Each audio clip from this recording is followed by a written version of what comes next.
दर्शक नमस्ते सबैमा हजुरहरूलाई मेरो युट्युब च्यानलमा धेरै स्वागत छ। आज मैले यहाँहरुको सामु एकदमै झटपट र छिटो बन्ने चटपटिलो नास्ता भेज अमलेटको रेसिपी लिएर आएको छु। हतारको समयमा होस् या छिटो हामीलाई केही बनाउनु परेमा पहिलो अप्सनको रूपमा हामीले यो रेसिपी बनाउन सक्छौं। भिडियोलाई अन्तसम्म हेरेर साथ दिनुहोला र यदि मेरो च्यानलमा नयाँ हुनुहुन्छ भने च्यानललाई सब्स्क्राइब गरेर भिडियोलाई लाइक गर्न भने अवश्य पनि नबिर्सिनुहोला। ल सुरु गरौँ भेज अमलेट बनाउन। त्यसको लागि यहाँ मैले अलिकति गहुँको पिठोलाई लिएको छु। यो हामीले नर्मल सुखा रोटी खाने पिठो हो। अब यसमा हामी केही ड्राई मसलाहरू राखौं। सर्वप्रथम म यसमा अलिकति स्वाद अनुसार नुनलाई राख्दै छु। त्यसै गरी कलरको लागि अलिकति हल्दीलाई पनि राखिदिनु होला र अलिकति ज्वानोलाई 2 हातको सहायताले क्रस गरेर राखिदिनु होला। यसो गर्नाले चाहिँ ज्वानोको फ्लेभर एकदम इन्हान्स भएर आउँछ। अब यसलाई एकचोटी सर र मिक्स गरिदिऊ।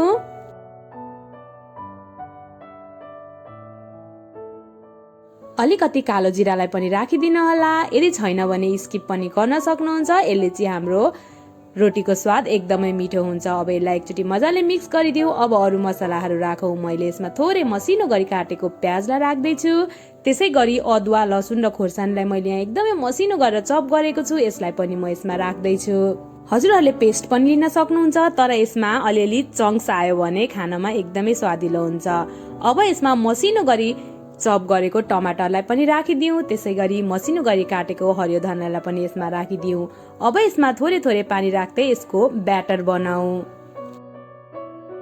यसको चाहिँ धेरै पातलो ब्याटर नबनाउनु होला र धेरै थिक पनि नबनाउनु होला। हल्का बाक्लै ब्याटर यसको बनाएर रेडी गर्नु होला।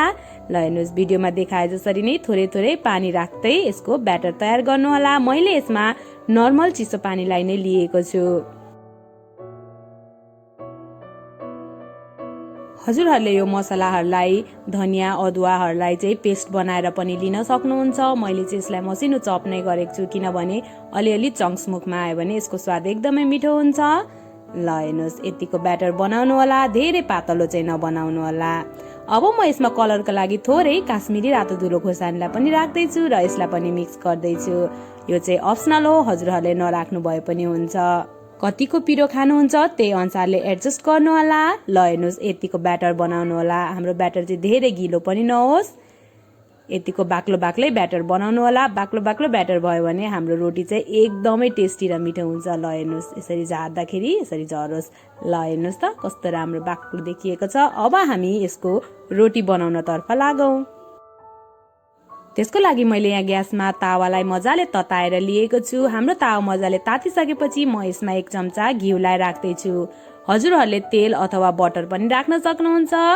अब यो घिउलाई चाहिँ हामी सबै साइडतिर फैलिने गरी एकचोटी प्यानमा फैलाऊ र मजाले घिउ तातिसकेपछि 1 डाडु ब्याटरलाई चाहिँ प्यानमा राखिदिनु होला। अब हातको सहायताले यसरी फैलाउँदै जानु होला।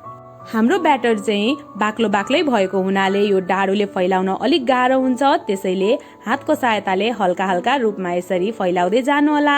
यसलाई धेरै पातलो पनि नबनाउनु होला। हल्का मोटै खालको रोटी बनाउनु होला। यस्तो बनाउनाले हाम्रो रोटीको चाहिँ स्वाद एकदमै मिठो भएर आउँछ। अब यसलाई छोपेर मिडियम फ्लेममा एक साइड गोल्डन ब्राउन हुन्जेल पाक्न दिनु होला। ल हेर्नुहोस् त, केही बेरपछि म यसलाई खोलेर चेक गर्दैछु। यो हाम्रो प्यानमा टाँसिएको पनि छैन। अब यसलाई अर्को साइड पल्टाऊ।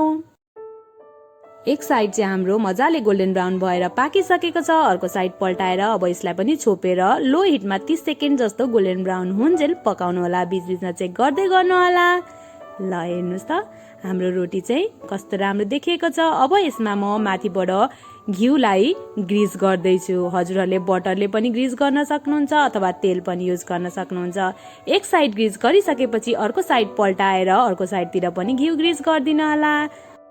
हाम्रो रोटी चाहिँ दुवै साइडबाट गोल्डन ब्राउन भएर मजाले पाकिसकेको छ। अब दुवै साइड घिउ ग्रिज गरिसकेपछि मजाले यसलाई पल्टाई केही बेर सबैतिर पकाउनु होला। धेरै हाई फ्लेम चाहिँ नबनाउनु होला। ल हेर्नुहोस् त, हाम्रो रोटी चाहिँ एकदम पर्फेक्टली पाकिसकेको छ। अब हामी यसलाई एउटा प्लेटमा निकालौं। त्यसै गरी म अर्को रोटीलाई पनि राख्दैछु। यसलाई पनि हातको सहायताले मजाले यसरी फैलाउँदै जानु होला। मोटै सेप राख्नु होला। म फेरि दोहोऱ्याएर भन्दैछु।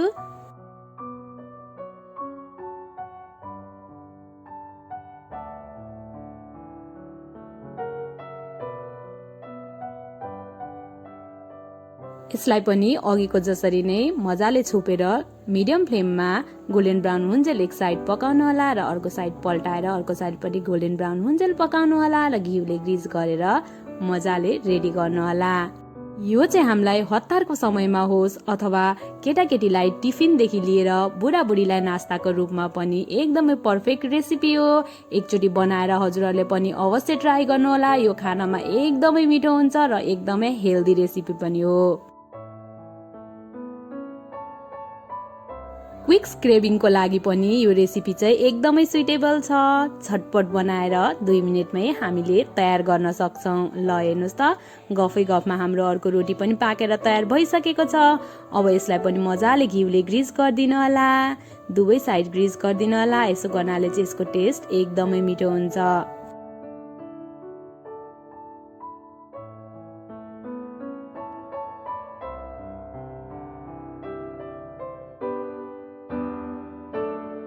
ल हेर्नुहोस् यो पनि हाम्रो बनेर तयार भइसकेको छ।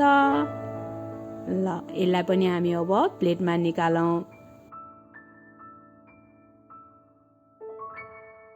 हजुरहरूले यसलाई अचारसँग अथवा टमेटो केचपसँग सर्भ गर्न सक्नुहुन्छ। मैले चाहिँ यसलाई पिरो खोर्सानीको अचारसँग सर्भ गरेको छु। ल हेर्नुहोस् त कति राम्रो देखिएको छ, कति सफ्ट र नरम देखिएको छ। हजुरहरूले पनि यसरी नै बनाएर साथीभाइ तथा फ्यामिलीसँग इन्जोय गर्नुहोला। र हजुरहरूलाई मेरो भिडियो कस्तो लाग्छ, यदि मन पर्छ भने भिडियोलाई लाइक गरेर च्यानललाई सब्स्क्राइब गर्न भने अवश्य नबिर्सिनुहोला। फेरि यस्तै रेसिपिज भिडियो लिएर आउने नै छु। त्यतिन्जेलसम्मको लागि बाई। हजुरहरूको दिन शुभ बितोस्।